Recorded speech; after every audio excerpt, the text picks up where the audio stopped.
Iron sharpens iron. The power of godly friendship. By Susan Mcilmoil.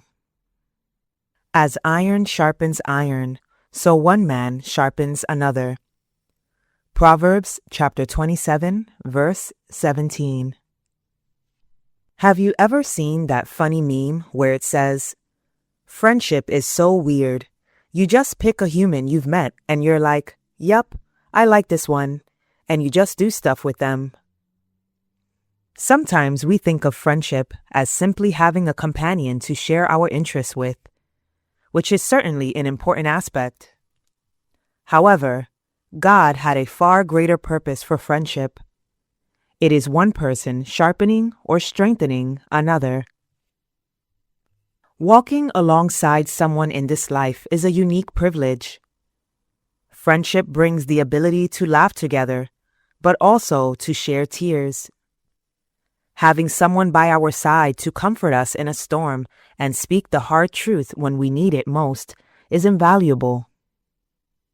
One of the most remarkable examples of this type of friendship is found in the Old Testament between David and Jonathan. Their friendship illustrates how a true friend can make a tremendous difference in a person's darkest moments. In 1 Samuel chapter 23, David is hiding in the wilderness from Saul.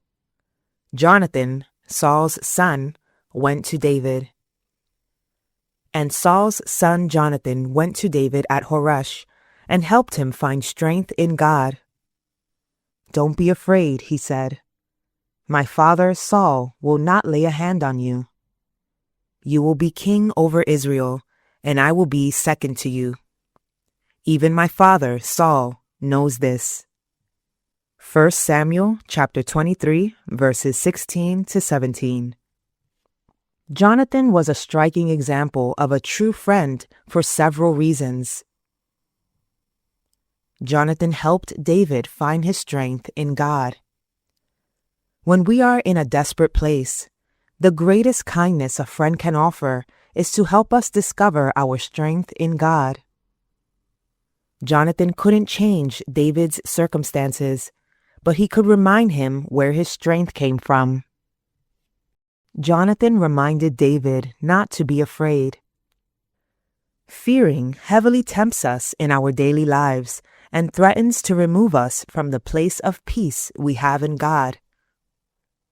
A true friend will always remind us of the anchor we have in God and will guide us out of fear and back into faith when we can't see for ourselves. Jonathan reminded David of God's faithfulness to his promises.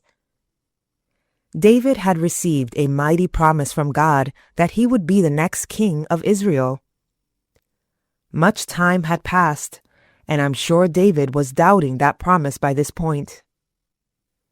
A true friend will always point us back to God's character and his promises when we are in doubt. We can all learn a valuable lesson from the example of Jonathan's friendship with David. True friendship reconnects us with God and keeps us grounded in the truth of who we are in Him. Do you have a friendship that sharpens and strengthens you? If so, thank God for that friendship. If not, pray for God to bring you one like it. How can you sharpen or strengthen a friend today? Ask God for specific steps you can take to help a friend or loved one in their time of need. Have you ever been hurt in a friendship? Ask God to help you work through and release any hurt that may be blocking new friendship opportunities.